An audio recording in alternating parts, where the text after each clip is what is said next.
Maleo assalamu alaikum nga foli be bela jilen mo be kan lameni wakati na mali kono mali ko kan nga foli ba bela jilen nga foli be malien bela jilen ka tabama ko kai fo kidal malien sigilen be mali fan fan ani malien sigilen be mali jien fan fan nga foli ba aw bela jilen ko ma nya fo yara to mina o mi live jamukan de sigira tukuni anya fo yogo mi live jamukan mun na be tika siga aw ye dogun konnala wala saka nya foli ke ko la ko mun na be talige jamana konnala bela jilen siga famiyali sura ala togo mina o de okun konnala an nana tuguni kana nchongo ni kenenka kana nyefolige wala sa ko munu nu o walera ni wakati ni na kana anda maga ola okun konnala koma ba kalama nan nana ni nana kenenka soit kumaro la nere kelemena walma be wele bla mado ma otigila mo bina kana deme baraina wala sa am siga nyefolige togo mina bela jilen siga famiyali sura ala togo mina ante senga ante nyina foli belebele ba aw de taye par sabla niya me ka foko ouverture media niya me ka foko ambe jemukan sigiya anta sigi dowre kama amba siga aw de kama wala sa fefe na be talike malika aka siga family sura wala fo aka sigi ro la bi ngelo do ga wele bla mamma o ye ala join ale ni présenter folo yani anganda do shije munumba ambulo ni wakati na ala jon salam alaikum wa alaikum salam rahmatullah so mo toroste je faga foligan men bi bulo ni wakati na ka lase an lame bawma okay je faga ka ira belal sa go abdurrahman kulibali de alias ala jon me ira fo iga invitation na ka équipe technique fo katla ka en flabagaw be fo katla ka nyinu fe émission era importance kama parce que ga partager wala sa mali on se ga bo fen chaman kalama. Merci beaucoup Alajon ini cheiga foli la comme ira fu to mina an woni ambe ko la mba waliya malidenw de wala sa psika family soro to mina o foli tebenen ko fe amena anda do anga shijew la comme awire nyabala to mina shije folo o be talike ambalmake do kan ambalmake min do ato ko Mohamed Tangara ni bela jilema wele ko Kawjim Junior ale rede o to da ayrela o Kawjim Junior maye mamu na adone do kosobe ka sababu yake afana ye fen chaman fo réseaux sociaux kan mado mamu na be réseaux sociaux kan na donne do kosobe ka takabiri M5RP kele ko la fo kana bla club de soutien nous ba fama ko quasi club de soutien à Issa Kawjim o fo kata se o sigilima fo kata se acerterema no ye appel citoyen pour la réussite de la transition à certains mouna yelemana sanga ke parti politique donc Mohamed Tangara nous ba fale mako Kawjim Junior ale bo o de konnala bi anya ye kuma kan do bora Mohamed Tangara kan akuma kan a bora mamu fe o ye madame Jim Fatmata Diko ale Kawjim musoye wa be acerté kono fana ale de ko secrétaire politique acerté konnala o ale de bora ni kibariya do bi ka bla bololo kan aka page kan aka page officielle kuma ga nye jumenye a ira ka korofo konna la ka foko Mohamed Tangara mi na be wolo ko Kawjim Junior o ko Kawjim Junior ko mandat de dépôt ka adara kan ka sababu yake Orange Mogo ulu ye wuli ga jodo sabati ka plenty mu ni Orange Money de ya a plenty waleya ni bela jelemba kalama abe wakati nimbo Orange Money kele na on yere de la ka anda maga ala barsabla anya ye ka fo ma chamambe mamunu ye wuli ga jo sabati ka sia aw ma ouverture media la ya munu sera kan soro téléphone sira fe ani munu yere sera ka message chiama ka irana ka fo ko Orange Money o ko ulu munu ya a client ye ko tier la ko bingani wale be ka sabati ulu kan ni Orange Money ko ina o anye wele kan blaka fen chamambo beba kalama a wakati Orange yere wuli ga jo sabati ka communiquer ka ira ka fo ko mamunu ye kuma ga unta ka nyeshi uluma o ko ulu te a wale bagaye kuluta a wale bagaye kuluma ake wakoni ala sona ma ulu bena wuliga jo sabati walasa mamunu mbeka ni wale ya sabati no de ko arnaki ka nyeshi mama ulu ga client mamunu be Orange Money ka walasa salike ka uka sika wuliga jo sabati ka utege da o ma o kan to mina donc bi somara ina andana kana ni plenty de sena plenty mu ni madame Jim yere ya fo ka fo mandat de dépôt ko o dara Kawjim Junior kan donc an bɛna na kana ale yɛrɛ wele walasa a hakilina ye mun ye nin ko in na a kana ɲɛfɔ an ye ani Mohamed yɛrɛ bɛ tɔn mun na n'o ye ACRT kabiri mandat de dépôt in dara kan fo kana bila nin waati la olu ye wulikajɔ mun sabati a ko la walasa a ko in jisuma bɛ se ka bɔ a kan cogo min na yala an ka madame Kawjim sɔrɔ n y'a fɔ aw ɲɛna OMLF jɛmukan a sponsorisé len don par la boisson énergétique o ye boisson énergétique ye mun tɔgɔ ko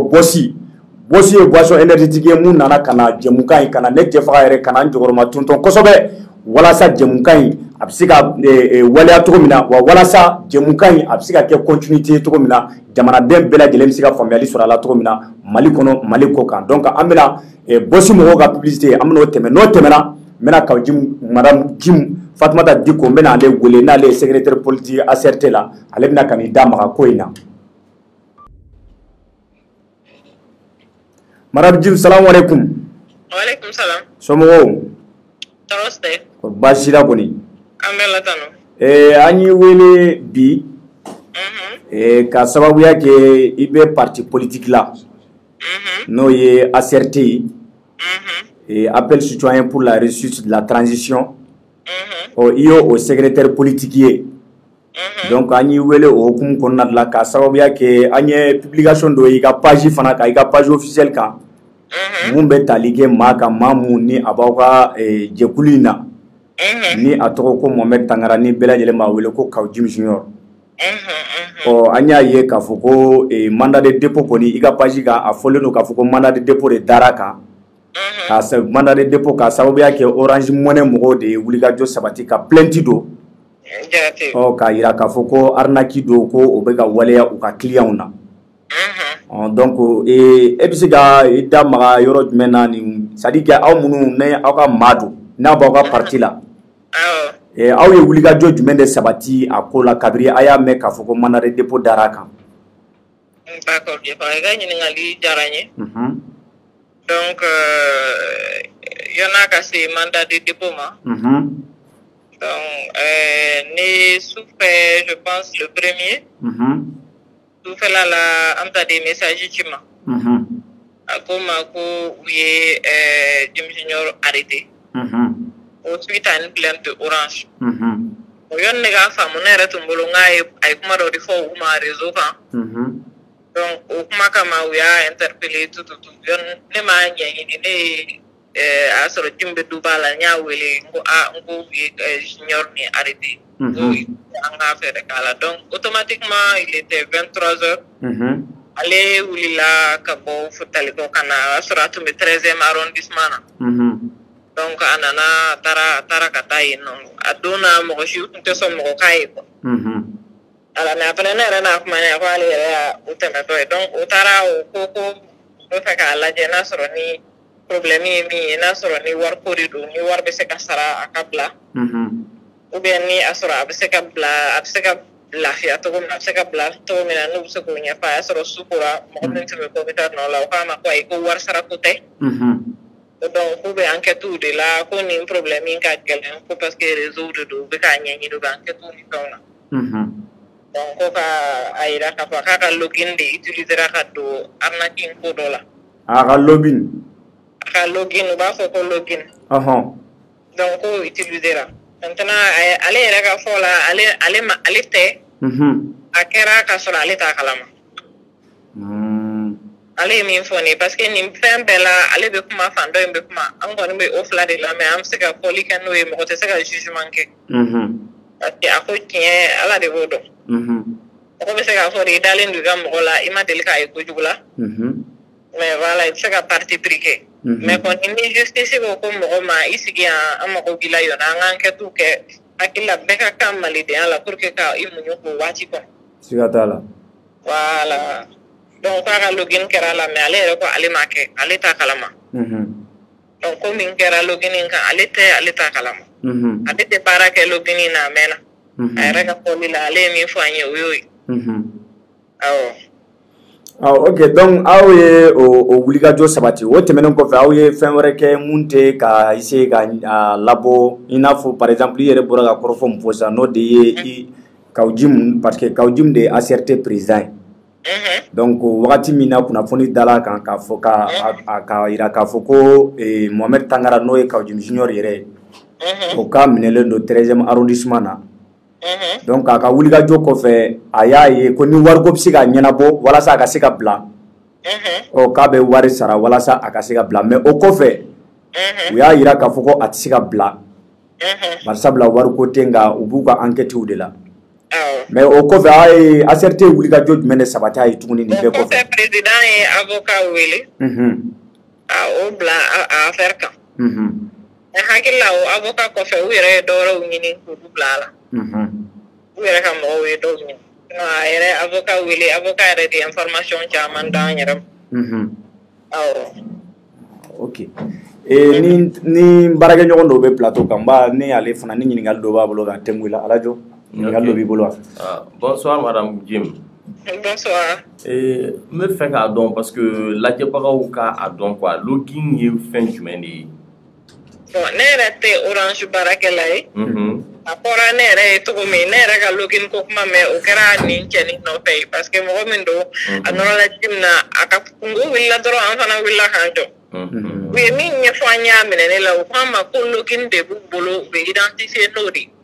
login de ye mɔgɔ kelen kelen login kelen b'i bolo an hakili la u ka nin baara in na voilà donc o baara la ni identifier len i ka login na ni baara kɛra i ka login na c'est comme hali n'i t'a kalama e de bɛ wele k'i ɲininka c'est comme e ka téléphone numéro b'i bolo sisan e de tɔgɔ b'a kan ni appel dɔ kɛra a la ka dɔ menacer de mort sisan par exemple min misaliya ta e de bɛ ɲininka parce que e ka numéro de don maintenant mɔgɔ wɛrɛ kumana mɔgɔ wɛrɛ ma kuma o de bɛ fɛsɛfɛsɛ sa k'o ɲɛdɔn e kan don i kan tɛ an bɛ i n'a fɔ o situation suguya dɔ de la ale kɔni ko ale tɛ. Donc si je comprends bien a tun bɛ baara kɛ Orange Money la wa.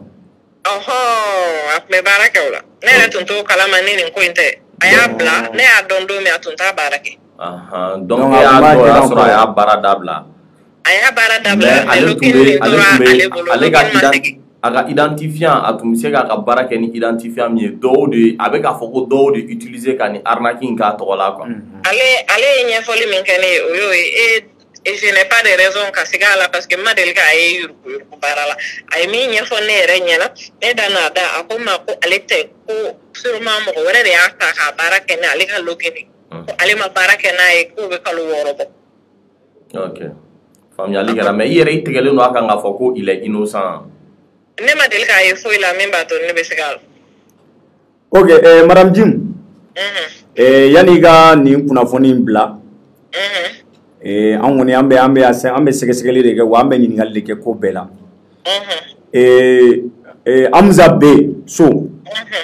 ale ni Kawjim Junior mɔgɔ caman b'u dɔn maaw dɔn maa minnu n'u tun ka et puis u ni e de tun ka gɛrɛ ɲɔgɔn na kosɛbɛ.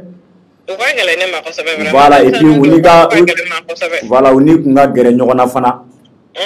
An y'a ye kunu ni ma fili kunu ou bien kunna sini an y'a ye Amza B fana ye déclaration dɔ kɛ.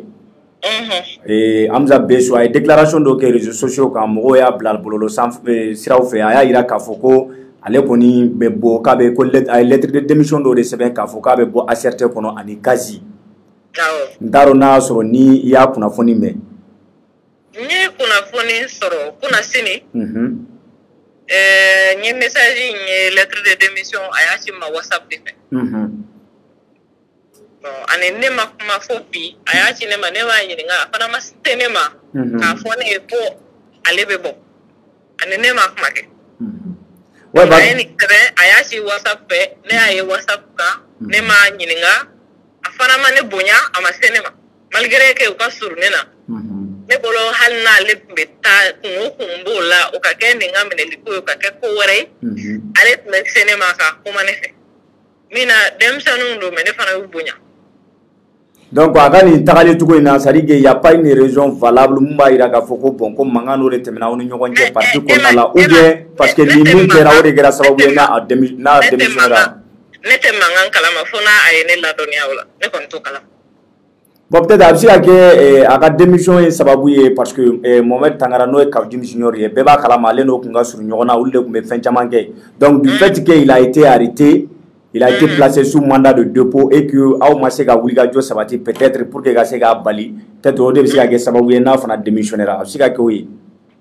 Bon ani ne m'a fɔ bon ne ko ne lettre kala ne mo sebenen fana ya lettre kono mais ne woni min fo ngakuma kono min ne bo fo ko gele abema mo ka pa mun ka fo kata mandat de dépôt enquête ka ke o tina fo ye ko dugu kelay mais mo be ka to sharia ko ni mo ye ko soro mo be afo ko sharia ku deme mais mo ka sharia deme sharia fana ka barake sigatala ne bolo ne an willa be ko ni enquête te ke compte orange mo ne be bolo be se ka arnaque ni enquête kera soro ni anotala o be fo o jole kera jamana en kono ni bolo justice min do an kan ga se ka ta a justice la anye mo chama yi fen chama fora dossier na ira ko fen tu kan o mablawa wonne bolo o la mo an kan ga danga jamana justice la o konin siraka ku ya wele ku ba nyi nga ne bolo manga mo toro parce que mo ma fu sani mo yo la akelente o ale kelente ane mo ro donc akato sega sega li ka ke fu ka sa dana hakilla ni sega sega li ke ra fu ka sa dana donc na soro ni fenta le kan tarjita ka ama fenke adebla mais on nous fle on ya accepté ko ni nga on te ministre de la justice anti procureur pangate on na ko meta labo on la ni fana tere ko aka fo ko on be habité pouvoir ke ko ale labo kale ko sa ni mene lento wi enquête bi ka ke o bere mene ni me enquête kam jusqu'à ce que ko ka jeya aka don joni join ko ke ko mbolo olando o jera o be jea suina de o be jea sinde wa o kama kono me ka fo ko o kon fangate awna on se mi o de même foray mo ko ne ara ma de ise wa itande yi dan be ni ga limited. Ok, Famiara Madame Jim. Voilà, Amadou Fana pour des raisons politiques, Amake ko ay accepté ko do ke ko re ato atara. Ninkara yere ka para de kono. Ere tunta do ka Orange Money barake ni minte. Ndeta kalam. Voilà, ne fi fuy don aka o domaine na. Akon bena ka o jim junior do dem seni sebe do ne ma del ka fuy yala nyemi fi mi ba do fana miskala ko abeni barake. Nti so ko fo. Voilà, fan flak ma min fora ne o dinya fa wita. Ale ko amake nungu ko sika ba kan ko sebe.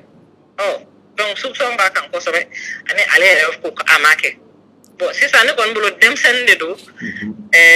aka na toro aka to sen justifika investigation ke foka sa dana. Mi la jali kan aka be la jaya e dalimbola. Ok, merci Madame Jim. Foliga laban men bi bolo ka nyeshi mo mani wati na malikono ani malikoka. Bon, foliga laban men me bolo ka nyeshi mo ma we yere ni che ka kuna funi yinin ka jelin la se mo ma parce que c'est important. Peut-être mo chama ne ga seveni ma fendo fam ni ne mana wo fam. Donc vraiment ne ka foli be de ko sabe ani ouverture media jamabe. Ok, merci beaucoup. Donc avec donc halibi anga dem seni ni be bolo la halibi ala ka la fi atata. Amin amin. Ala ka akisi anyo vraiment. Ala ka anyo mambo. Merci beaucoup Madame Jim. Merci beaucoup. Voilà, Malien o yɛrɛ bɔra ka a lamɛn an y'a fɔ aw ɲɛna cogo min na kunnafoni kɔni a bilala bɔlɔlɔ siraw kan a bilala maa mun y'a information di bɔlɔlɔ sira kan o ye Madame Jim ye. Madame Jim Fatumata Diko bɛɛ lajɛlen b'ale dɔn ale bɛ ACRT kɔnɔna la wa u ka secrétaire politique de don donc o de y'a to an ye wulikajɔ bɛɛ lajɛlen sabati walasa ale mun kɛra sababu ye ka kunnafoni bila bɔlɔlɔ kan an ka se k'a sɔrɔ a kana ɲɛfɔli kɛ mɔgɔw ye walasa bɛɛ lajɛlen bɛ se ka faamuyali sɔrɔ a la cogo min na o de hukumu kɔnɔna la an ye welekan bila a ma sisan a nana mun b'a kɔnɔna la a y'a bɛɛ lajɛlen ɲɛfɔ j'espère que mɔgɔw ye fɛn caman faamuya la Alajo ne bɛ ɲɛsin e ma i b'a dɔn nin ko in kɔni nin ye dabalibanko ye an b'a fɔ ka segin a kan a ma fɔ k'a fɔ ko a nɔ b'a la parce que mandat de dépôt kɔrɔ tɛ k'a fɔ ko min talen don ka ɲɛsin ma k'i y'a kɛbaga ye an tɛ se k'a fɔ ko a nɔ b'a la tant que ni jugement ma kɛ tant que ni kiiri ma tigɛ tant que ni sariya tigilamɔgɔw m'a jira k'a fɔ ko preuve jɔnjɔnw b'an bolo mun b'a jira k'a fɔ ko Karim Masina ni affaire in b'a kun kan ka a nɔ b'a la donc a fɔra ko mandat de dépôt de b'a kan an dun delila ka kuma caman fɔ yan n'o bɛ tali kɛ Orange Money yɛrɛ kan an y'a fɔ yan k'a fɔ ko Orange Money ko la maa caman nan'u plaigner ouverture média yɛrɛ yan k'a jira k'a fɔ ko olu bɛ tile ka arnaquer ko an y'o kumakan mun bila an y'a ye Orange yɛrɛ wulila ka communiqué dɔ kɛ a ka communiqué kɔnɔna la o y'a jira k'a fɔ ko kumakan mun talen don ka ɲɛsin olu ka service Orange Money ma k'olu ta a kɛbaga ye wa u bɛna wulikajɔ sabati walasa maa o maa bɛ ka nin waleya maliyɛnw na k'olu bɛna u tɛgɛ da a bɛɛ lajɛlen kan an bɛ se k'a fɔ ko nin y'a baara dɔ daminɛlen u bolo wa. Donc je faga i ni ce i ka ɲininkali la n tɛ se ka nin kuma in fɛsɛfɛsɛ k'a décrypter ni ma segin ka foli di ouverture média ma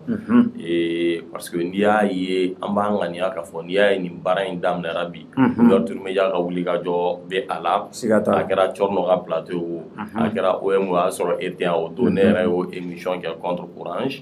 donc an bɛ o foliba di ouverture média ma kɔfɛ an bɛ tila k'a fɔ ko vouloir c'est pouvoir je faga siga t'a la wari ma ɲini Orange fɛ sanu ma ɲini Orange fɛ a fɔra de mɔgɔ minnu bɛ Orange arnaquer a arnaque bɛ kɛ ni Orange plus ye donc il ne manque pas de moyens ka se k'a tigiw traquer k'u lada justice la mɔgɔw b'u plaigner mun de la je faga ni i ye Orange wele k'a fɔ k'i arnaquera u b'i renvoyer fɛn kelen min na ko ta plainte portée mais olu yɛrɛ min fɛnɛ bɛ en cause parce que minnu b'a kɛ ils se disent agent de Orange donc Orange tɛ fara i kan cogoya si la k'o kɛlɛ kɛ et nous savons comment les plaintes aboutissent au Mali donc au côté o an ye o de dénoncer an bɛ se k'a fɔ o de nana aboutir Orange ka communiqué la fo k'o aboutir ni enquête in na ka se cogo min ka nɔminɛli kɛ i ye kuma dɔ fɔ qui est vraiment important ni o ye présomption d'innocence ye a tɛ i n'a fɔ Kawjimi Junior minɛra ko mais ko a nɔ don fɔlɔ dɛ a fɔra ko soupçon de peselen don a kan a bɛ se ka kɛ a nɔ don a bɛ se ka kɛ a nɔ tɛ ni o y'a sɔrɔ a nɔ tɛ les enquêtes détermineront ni o y'a sɔrɔ a nɔ fɛnɛ don les enquêtes détermineront donc ni a nɔ don peine jugu de kan ka boli a kan pour que nin min kɛra ni ɲɔgɔn wɛrɛ kana kɛ parce que fantanw ka wari caman bɛ yen nɔ minnu tununa mais c'est vrai non mais la loi est dure c'est la loi non ça c'est vrai mɔgɔninfin mana erreur kɛ parce que an k'a kɛ erreur ye an k'a kɛ dɔnbaliya ye ni den ye ko kuntan kɛ mun de b'a bɔ a la bugɔli très bien donc sariya fana bɛ mɔgɔ bɔgɔ de je faga donc il faut que ni a ye kojugu kɛ a ka se cogo min la peine la plus lourde o ka di a ma pour que ale ka se ka kɛ exemple ye mɔgɔ tɔw la et puis an bɛ se ka Orange féliciter pour l'une des rares fois parce que a fɔra ko ale dɔrɔn tɛ ko mɔgɔ wɛrɛw minɛlen don donc ce qui veut dire que hali sa défense bɛ Orange la parce qu'on peut pas comprendre que aw ye mɔgɔw bila u tɛ baara la aw fɛ yen bilen walima contrat de banna walima u démissionnera de mais ko olu ka identifier ka se halisa ka mɔgɔ dɔw permis ka se ka don aw ka système kɔnɔ ka taga nin wale jugu in kɛ tiɲɛ yɛrɛ la donc o la halisa Orange tɛ se ka bɔ en cause a bɛ i n'a fɔ je faga ne e ye baara dɔ kalifa ne la i ye prérogative dɔw di yan nɔ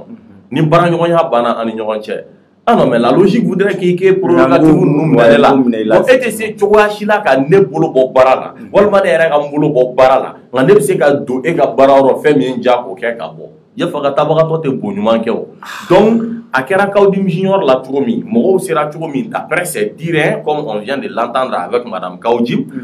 d'après ses dires mɔgɔ wɛrɛ de y'i servi ale ka le truc a tɔgɔ a ka ko lobby ale ka lobby wa lodi la de ka se ka don fɛn kɔnɔna na a bɛ se ka kɛ ni o kuma ye tiɲɛ i bɛ sɔrɔ des agents comme lui aussi mɔgɔ dɔw sera k'u servi olu ka fɛn na ka don a kɔnɔna na bon donc an b'a ŋaniya dɔrɔn k'a fɔ ko a nɔ tɛ an bɛ se ka o de ŋaniya on l'espère mais ni a nɔ don il n'est pas au-dessus de la loi n tɛ se ka nin yɔrɔ kuma dabila ka sɔrɔ ma accepté fɛnɛ fo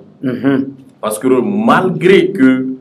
influence ba b'u la transition in kɔnɔna la malgré qu'ils soient proches du pouvoir malgré tout ça ils n'ont pas voulu interférer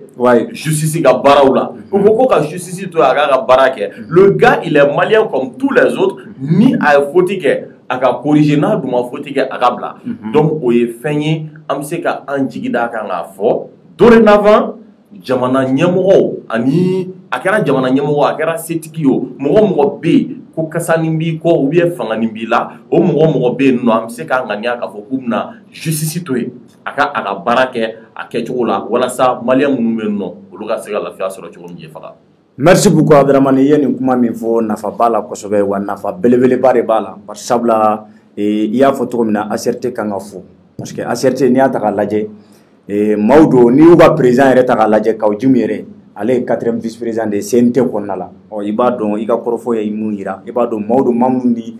fanga min b'an kunna nin wagati in na u maaw ka surun ɲɔgɔn na kosɛbɛ mais malgré tout ça u y'a ɲini k'a fɔ ko sariya de ka boli donc ça veut dire quoi ça veut dire que olu ye wulikajɔ mun sabati parce que il faut pas oublier que u ye régime kɔrɔ de kɛlɛ k'a fɔ ko injustice de bɛ yen donc o b'a yira k'a fɔ ko u ye o ligne min bila k'u b'o o ligne kelen de kan donc hali n'a y'a sɔrɔ ni maa bɛ olu yɛrɛ cɛla maa mun n'u ka surun maa mun n'a ka d'u ye ni a ye ko waleya ou bien n'a fɔra ko fɛn dɔ b'a kun kan a ka kan olu ka c'est à dire a to sariya bolo sariya ka baara kɛ n'a ye vraiment an b'a fɔ ko nin kɔni de mun waleyara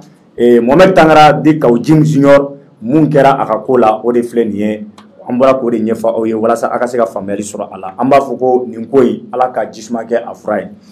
n'an bɔr'o la an bɛna ka fura ye dɛ Jefa i jɔ an ka kɛ jisuma ye ala ka sariya busan k'a fura ye bon ala ka sariya busan k'a fura ye mais i b'a dɔn an fana bɛ tagabolo dɔ de la hali ni n'an ko jisuma ka kɛ a fura ye a tɛna se ka kɛ sababu ye ko bɛna bali o mais m'a fɔ a fɔra ko mɛlɛkɛ dɔw bɛ yen k'olu bɛ Amina de fɔ n'a bɛnna Amina ma a bɛ se ka kɛ kojugukɛla dɔw bɛ bila dɛ arajo ok a y'a faamuya donc ala k'a to sariya ka tigɛ a tigɛ ko ɲuman Amina yɛrɛ voilà n'an bɔr'o la an bɛna an ka sujet filanan la sujet filanan comme aw yɛrɛ ɲɛ b'a la cogo min na kunun journée de commémoration des victimes du 10-11-12 juillet 2020 victime minnu ni M5RFP mɔgɔw bɛɛ b'a kalama k'a fɔ ko jɛkulu mun an bɛ se k'a fɔ mouvement dɔ de don mouvement mun ye wulikajɔ sabati kosɛbɛ walasa Elhaji Ibrahim Boubacar Keita n'ale IBK ye a ka se ka fanga bila ka sababuya kɛ u y'a yira u ka kɔrɔfɔw la ko Elhaji IBK ka fanga ko fanga do fanga mun ni a man ɲi ko mauvaise gouvernance b'a kɔnɔna la ko injustice b'a kɔnɔ wa ko n'an y'a fanga to an kunna fo ka taa se a fori yɔrɔ ma n'o de ye fo 2023 ye k'a bɛ kɛ sababu ye ko Mali ko yɛrɛ bɛ ban pewu donc a mouvement ye wulikajɔ mun sabati Mali kɔnɔ Mali kɔ kan a ma dogo maa si la wa a mouvement kɔnɔna la a mɛnna sen na barisabula fɛn fɛn ye kalo 2 fo ka taa se kalo 3 bɔ ɲɔgɔn kɔ la a y'o kɛ sen na yanni Elhaji Ibrahim Boubacar Keita fanga a ka bin donc o mouvement de kɛra sababu ye IBK n'a binna wa o mouvement de kɛra sababu ye i n'a fɔ sɔrɔsiw yɛrɛ y'a fɔ cogo min na ko M5 de ye wulikajɔ sabati o de kɛra sababu ye olu fana nana ka na M5 ka kɛlɛ ko ka n'o parachever ko ka na a tɔ dalafa donc an b'a yira an bɛ se k'a fɔ ko mouvement min sera ka mouvement ba min sera ka wulikajɔ sabati walasa IBK ka bɔ fanga la o ye M5RFP de maintenant o mouvement in kɔnɔna la fɛn caman waleyara a kɔnɔna la wa fɛn caman tɛmɛna a wagati a dɔw ye jumɛn ye bɛɛ lajɛlen b'a kalama k'a fɔ ko le 10 ani le 11 fo ka taa se le 12 juillet ma 2020 wagati min na ni mouvement bɛ wulikajɔ la an y'a ye k'a fɔ ko maaw dɔw bɛ minnu ni tora la an bɛ dugawu kɛ ka tasibila kɛ ka taa olu ma an bɛ dugawu kɛ yarabi u y'an ko mun na ala ka a nɔgɔya u ye an n'u bɛ taa jɛ mun na ala ka nɔgɔya an bɛɛ lajɛlen ye barisabula maaw don maa minnu ye wulikajɔ sabati walasa jamana in a bɛ se ka bila sira ɲuman kan cogo min na maaw don maa minnu ye kɛlɛ kɛ walasa jamana bɛ se ka bila arayi ɲɛnama kan cogo min na donc olu maaw ni tora la a ma sɔrɔ dɔ wɛrɛ fɛ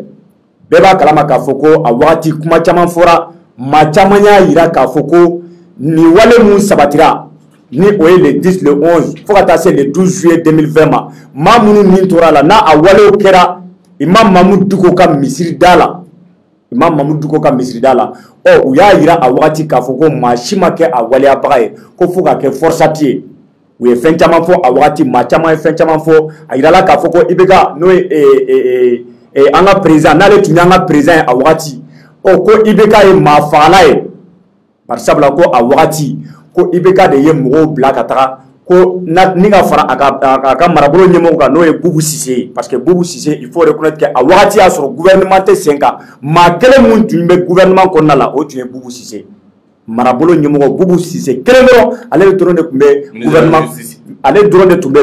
fɛn na ayi a wagati y'a sɔrɔ Boubou kelen dɔrɔn de tun t'ale o y'a sɔrɔ gouvernement ma sigi fɔlɔ o y'a sɔrɔ Boubou kelen de nomera Boubou nomelen kɔfɛ a yirala k'a fɔ ko IBK ko k'a ɲini ka gouvernement d'union nationale dɔ sigi sen kan donc ko k'u bolo mɔnabɔ M5RFP mɔgɔw fɛ walasa u bɛ se ka don tɔn in kɔnɔna la cogo min na donc o y'a sɔrɔ Boubou kelen de bɛ wagati min na fagali ninnu bɛ kɛ o de y'a to d'ailleurs maa caman b'a fɔ k'a fɔ ko Bubu ko fagali mun kɛra ko Bubu nɔ b'a la bi a nɔ b'a la sini ni ka se El Hadji Ibrahima Boubacar Keïta bɛɛ lajɛlen ma parce que a y'a sɔrɔ gouvernement kɔrɔ min tun bɛ sen na a tun démissionnaire o wagati kelen in na i bɛ k'a ye Bubu fana reconnu o kɔnɔna la donc an y'a ye o wagati maa caman les 10 ani le 11 fo ka taa se le 12 ma maaw dɔw ni tora la maa caman ni tora la mɔgɔw ka kɔrɔfɔ la mɔgɔw dɔw y'a jira k'a fɔ ko min ni tora la a bɛ taa fɔ maa 23 la dɔw ni tora la dɔw fana banana donc kunun de tun ye o journée de commémoration ye ka ɲɛsin o victime minnu ma maa minnu kɛra maa minnu sara c'est à dire que nin ko in ni M5 RFP kelen in kɔnɔna la n'i y'a ta k'a lajɛ ka taa juillet 2020 ka na bila juillet 2021 na a ye san kelen sɔrɔ donc a kun ka kan u ka wele bila bɛɛ lajɛlen ma fɛn fɛn bɛ M5 RFP la hali ka se u ka autorité morale ma à l'époque n'o tun ye Imam Mamadou Diko ye wa walew yɛrɛ sabatira maaw la maa mun yɛrɛ ka misirida la n'o ye Imam Mamadou Diko yɛrɛ ye ale yɛrɛ tun b'a kɛnɛ kan donc ka tasibila kɛ ka taa nin maa ninnu ma wa ka tila ka ɲɛfɔli kɛ tuguni barisabula kɛlɛ in kun tɛ dɔwɛrɛ ye ko maa minnu ni tora nin ko in na ko justice ka rendu ye parce que n'i y'a ta k'a lajɛ kabiri wagati mun na wale in kɛra fo ka na bila nin wagati la an m'a ye k'a fɔ ko justice rendira u ye an m'a ye ko maa dɔw welela ka taga justice la k'a fɔ ko o de sababu y'a to ni nin fagali in kɛra mais an kɔni y'a mɛn de k'a fɔ ko justice ye enquête dayɛlɛ ka welekan bila bɛɛ lajɛlen ma walasa maa minnu ye témoins ye maa o maa e bɛ se ka na fɛn dɔw fɔ nin ko in kan ko a bɛɛ lajɛlen ka wulikajɔ sabati ka na nin wagati in na ka na ɲɛfɔli kɛ walasa u bɛ se ka enquête in c'est à dire que a tɔ bɛ se ka approfondir cogo min na pour que maa minnu kɛra sababu ye k'a wale sabati tɛgɛ bɛ se ka da olu maaw kan cogo min na wa an bɛ se ka bisikiya nin wagati la ala jɔn k'a fɔ ko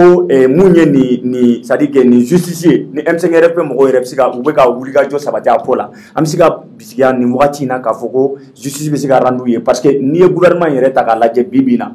c'est vrai que transition daminɛ la M5 RFP u kun tɛ c'est à dire fɛn tun t'olu bolo fanga kun t'u bolo parce que wagati mun na u ye kɛlɛ kɛ sɔrɔsiw y'u ka fanga parachever sɔrɔsiw nalen fanga la bɛɛ lajɛlen y'a ye k'a fɔ ko u ye M5 RFP mɔgɔw minnu yɛrɛ n'olu ko k'u na n'u ka baara tɔ dafa u y'u écarté ka bɔ yen mais tagalen ɲɛfɛ bandaw bɔlen Asimi nalen Asimi ye welekan bila u ma ka na donc an bɛ se ka bisikiya k'a fɔ ko nin wagati in kɔnɔna justice min laɲininen don nin victime somɔgɔw fɛ ani maa o maa tun bɛ M5 RFP kɔnɔ an bɛ se k'a fɔ k'a bɛ se ka waleya nin wagati la parce que fanga b'olu de bolo ou bien. Ok, ye fanga o ɲininkali diyara n ye n'i ye commémoration in lajɛ tasibila don u bɛ mɔgɔninfin dusukun kamikami dɔɔni i bɛna ye nisɔndiya ko don o bɛɛ kɔfɛ kuma min fɛnɛ fɔra commémoration kɛyɔrɔ kɛrɛnkɛrɛnnenya la à chaque Imam Mahamoud Diko fɛ c'est très important dusukasi ko do yɔrɔ jumɛn i tɛ se ka nin funankɛni ninnu fɔ parce que c'est de ça qu'il s'agit sifinnakaw des jeunes i tɛ se ka nin fɔ cogoya si la ko i ma du dɔ espoir de fɔ k'i ma dugu espoir de fɔ k'i ma Mali jamana yɛrɛ espoir de fɔ donc kana olu ye ko mɔgɔ wɛrɛ fɛnɛ m'u faga dusukasi yɔrɔ ye min ye fo u yɛrɛ ka surasiw u faw n'u baw ka impôt bɛ kɛ ka mɔgɔ minnu sara ka mɔgɔ minnu armé ka mɔgɔ minnu entraîné minnu kan ka olu sécuriser minnu kan ni gɛrɛgɛrɛ binna u kan en tant que tenitigi minnu ma sa se man ka kɛ olu ma ne y'a ye k'a fɔ ko o tenitigi ninnu de ka baara kɛra nin ye i tɛ se ka mɔgɔ ninnu tɔgɔ fɔ i hakili tɛ se ka jigin u la kuma si f'i hakili ka jigin o ko in de la donc o kɔfɛ i bɛna ye ko ɲumanba fɛnɛ don nin commémoration in a bɛ mun yira Mali la a bɛ to k'a fɔ ko n'i sara f'u y'i ta an bɛ se k'an ŋaniya ko o ma kɛ ninnu ta ye parce que b'a dɔn n'an ka mɔgɔbaw tɛ a kɛra ekɔliden kundaw kabara ninnu bien fɛn wɛrɛw ni olu tɛ ka funankɛni dɔw ye tan tɔn ko olu sara bon an b'a ye a bɛ kɛ 11 mars fɛnɛ la o yɛrɛ kɛra o yɛrɛ chômage Mali yɛrɛ la nɔ bon ninnu ta ma o sɔrɔ fɔlɔ mais k'a ye a kɛra minnu sababuya la parce que il faut le reconnaître mouvement dɔ de ko denmisɛnninw ka bɔ o denmisɛnninw bɔra o de taara abuti nin na n'a fɔra ko o mouvement tɛtiya n'a bɛɛ ma ye n'a mɔgɔ caman sera ka ɲɔgɔn fara ɲɔgɔn kan ka tila ka segin ka tasibila kɛ ninnu ye o bɛ espoir di mɔgɔ ma mɔgɔ bɛ se k'a fɔ hali n'i ye combat kɛ sini ni i tora Maliko la au moins hali ni jamana m'a dɔn i ye groupement min y'i wele o hakili o bɛ se ka to i la min ye ka ɲininkali ye k'a fɔ ko est-ce que jugement bɛna rendi u ye Dieu fera o la nyini am se ga o ngania. Mais il faut aussi reconnaître que la justice est un pouvoir à part. Donc il essaie qu'à faire affirmer au contraire qu'à se ga fo. C'est vrai, Bible na am se ga fo ko marabolo nyamago avec M5 RFP bolo et puis am se ga fo ko ga mo chama me gouvernement na. Pour se ga ni affaire yuguba. Voilà ça juge ko ga barake. Mais ali ni olute. Juge se ko ga barake. Est-ce qu'il y a un procureur qui auto-saisit affaire là? Là, on va en profiter, qu'à procureur faux. Parce que, appel à témoin, on lancera. Donc, on va essayer qu'à mingania, au dé, ni jeunes non, au cas qu'à reposer en paix. Moi, nous kera nous aller à Kedjoui. Charia béré, c'est la marque bougie. Parce que crime, c'est de ça qu'il s'agit. Des personnes non armées, la manifestation étant l'un des droits fondamentaux, ou bien qu'à Walea, ou Fara, jusque dans la mosquée, à le droit international humanitaire là. Doit faut le droit de la guerre, doit faut le droit dans la guerre. On va faut les lieux de culte. Ni ennemi era bola doit même étant armé. N'a pas ni tarakati kalfa lieu de culte là, mesure ou bola, église ou bola. Tant ou bola, ko ikana otigi, ikana marfa chible, kado no ikotui. Iko oga boli mako. Obo donc nous yereta a marfa tigi tere, fa a bolula ngulung. Il sait qu'à faut faire ko i ennemi no, puisque c'est des gens que tu es censé protéger. Donc ni ere ni ke olula, c'est vraiment déplorable. Donc am se ka bla an kuna ka fo ni commémoration in ko fait. Ni mna se ka ke sababu ye juju ou be barala de pour terminer, Dieu fera. Il n'a eu à comment fort là, dit qu'il y a fin chaman fort. Il y a un janfa, autant il fangati y est boulot. Avec faire la moune for 600. Mon chamango a eu M5 RFP, a eu Mouktawan imposé, ainsi de suite. Donc, à eu là 600 non.